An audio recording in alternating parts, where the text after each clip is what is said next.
Já ouviu falar do Barão de Guaraciaba?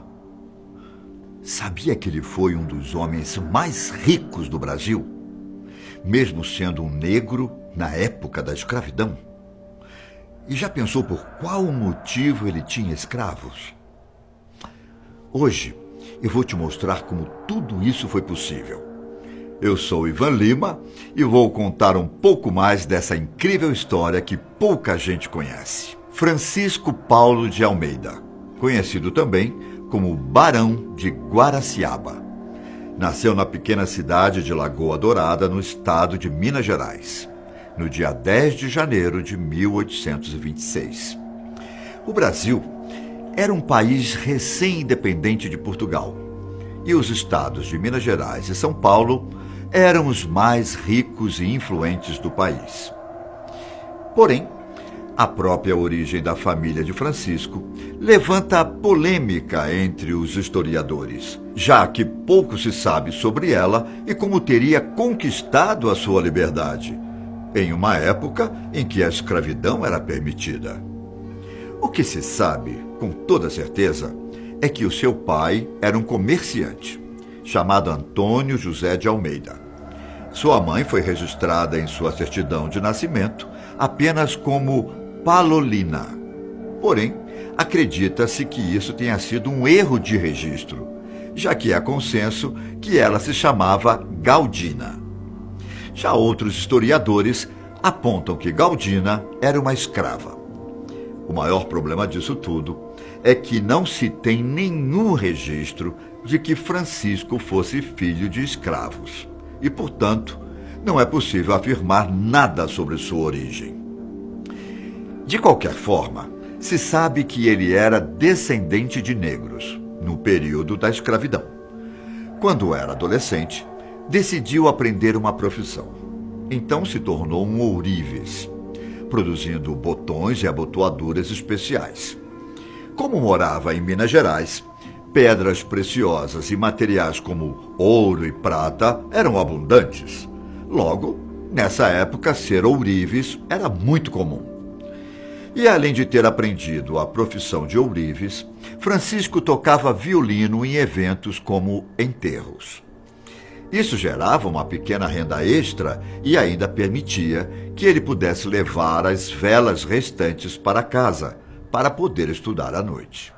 Ou seja, desde criança, ele tinha um espírito empreendedor, sempre querendo arrumar dinheiro a mais de alguma maneira.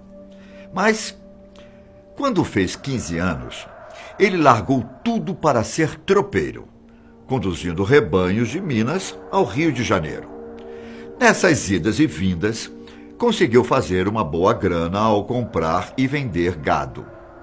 Ao mesmo tempo, conheceu muitos fazendeiros e passou a se interessar cada vez mais pela ideia de ter sua fazenda. Não demorou muito e começou a comprar terras no estado do Rio de Janeiro, na região de Valença. Sua ideia inicial era plantar café, produto que cada vez mais tinha uma demanda tanto nacional quanto internacional. Nisso, acabou conhecendo Brasília Eugênia de Almeida e se apaixonou por ela. Então se casou com a moça e virou sócio do seu sogro, que era um grande fazendeiro e que também possuía negócios. Quando este veio a falecer, deixou praticamente todos os seus negócios e fortuna para Francisco, que passou a administrar tudo. Com o dinheiro, comprou mais fazendas e investiu em outros negócios.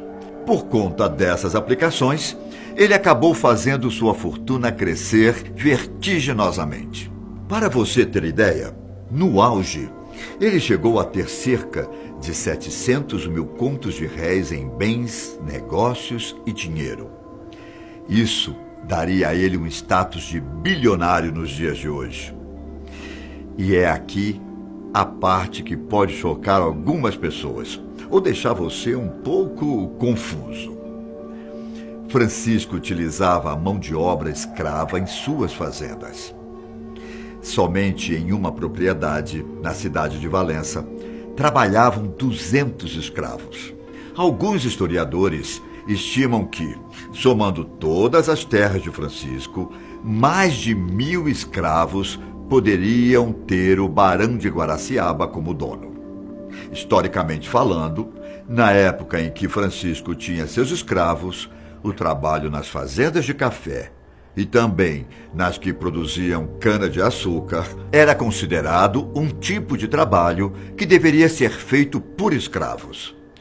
Era muito raro uma pessoa se oferecer para trabalhar em tais condições.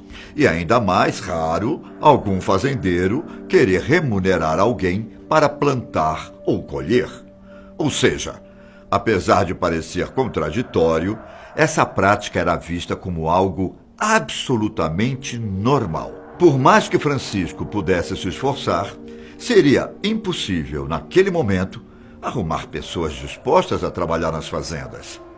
Só que, ao contrário do comum, a maioria dos seus escravos eram muito bem tratados se compararmos com a realidade de outros lugares.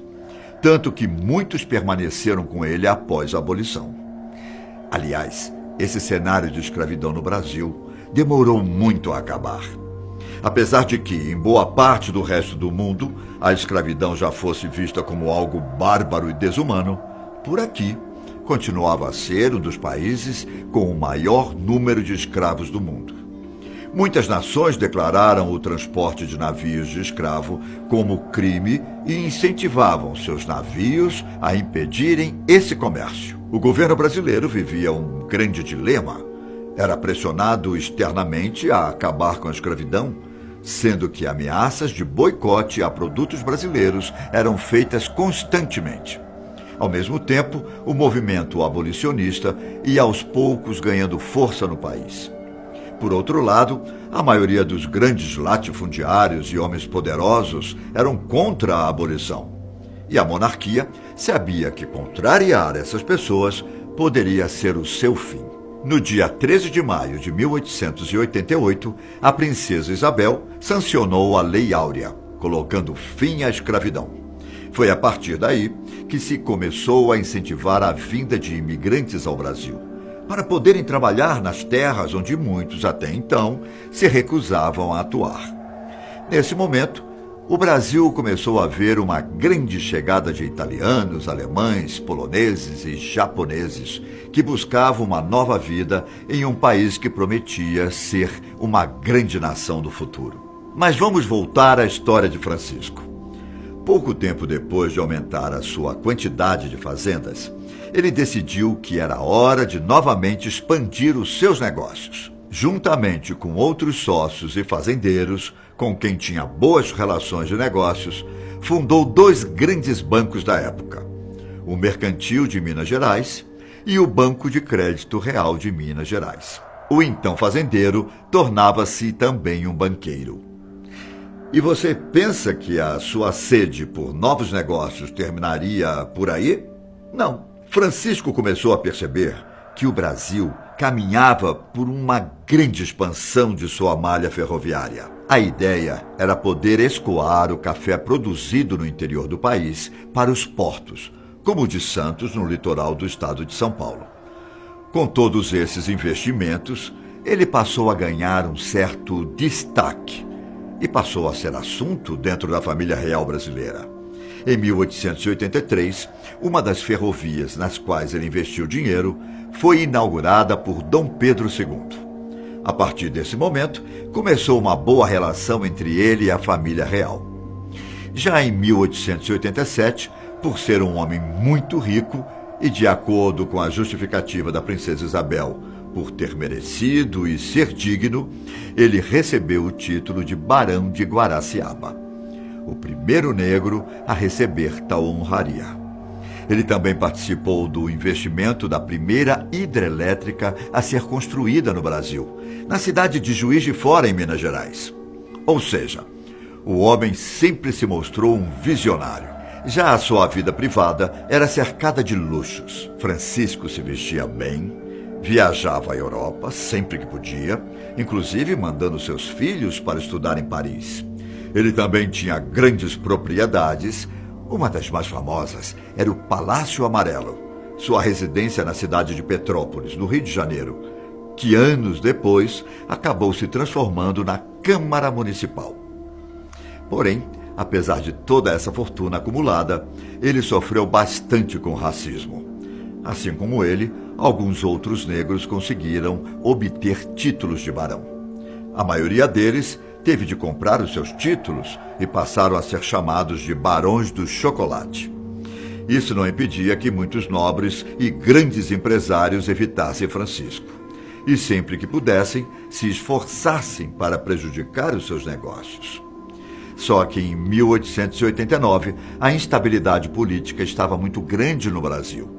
A elite estava insatisfeita com a monarquia brasileira e com suas decisões, como, por exemplo, a abolição da escravidão um ano antes. Assim, esse grupo começou a pressionar pela saída do imperador e pediam a implementação da República.